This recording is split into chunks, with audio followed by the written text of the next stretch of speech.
Happy Saturday night to you all. Today is a very special day. In about 4 hours, it will have been 1 week that we have been on this polyphasic sleep schedule.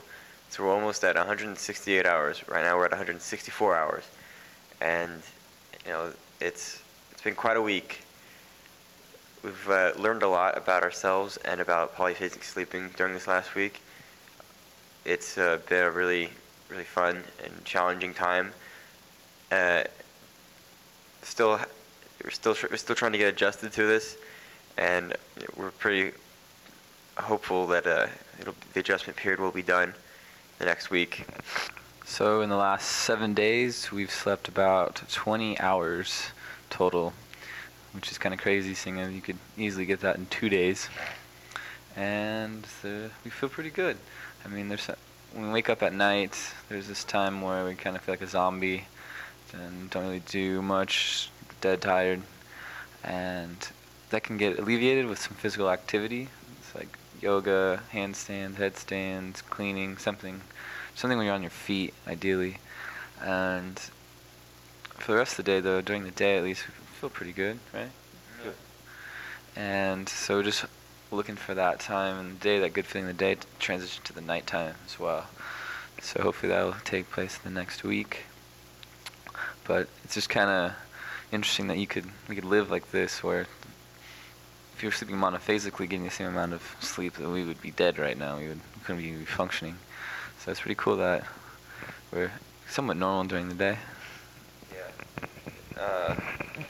So last night was cool because we walked for an hour downtown and got some sugarcane juice, and then walked an hour back, and then a few hours later we woke up and did yoga, which was really good to wake us up.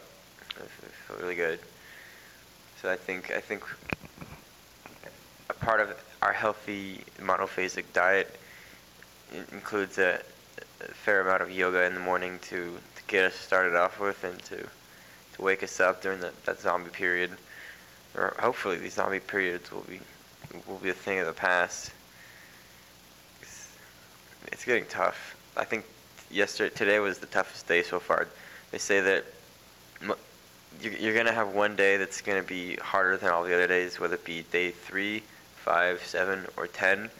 And I think day 7 for me is that day. I've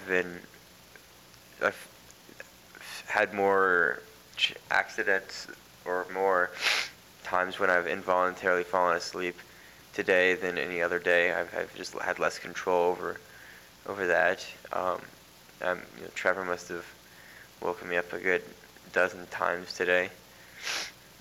He punched me in the kneecap because he thought I was going to sleep. I'm still kind of pissed off about that. He punched me in the fucking kneecap. Anyway. So I guess we're allowed to pour water on each other's face, but punching is not allowed. The kneecap, man? I didn't punch you in the kneecap on purpose.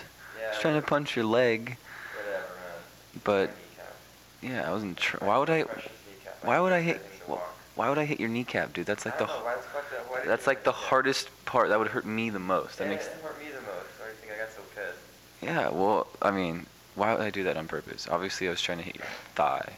But anyways, so did what I was supposed to do and got some adrenaline pumping, and yeah, just yeah, today hasn't been too tough for me. I had more trouble on day 3, day 4. Maybe the 10th day would be a little bit more difficult. Today was a first for us. Today we went to a social gathering in which we had to temporarily excuse ourselves in order to take a nap.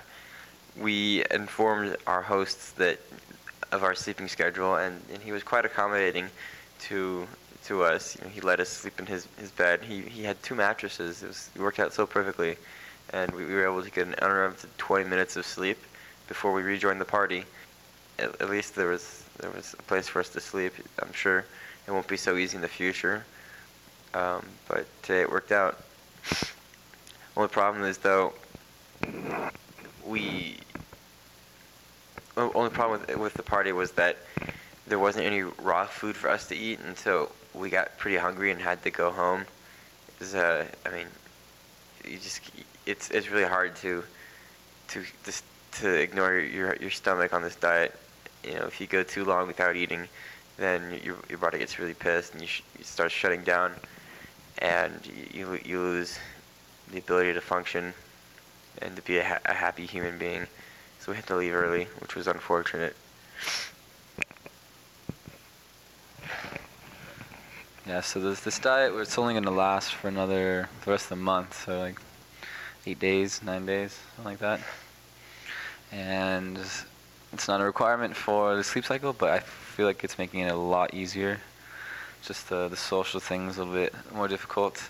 So not only do we need to take naps every once in a while, but we can only eat raw food, so we're kind of outcast from society in that respect. But it's not forever, so it's a good experience, and it's not that much of a hindrance. Just like, so what if we can't stay at a party for so long? It's not the end of the world, and yeah, that's about it. So subscribe to our channel and stay tuned, and we'll see what we got next day. Sweet dreams, everybody. Sweet dreams.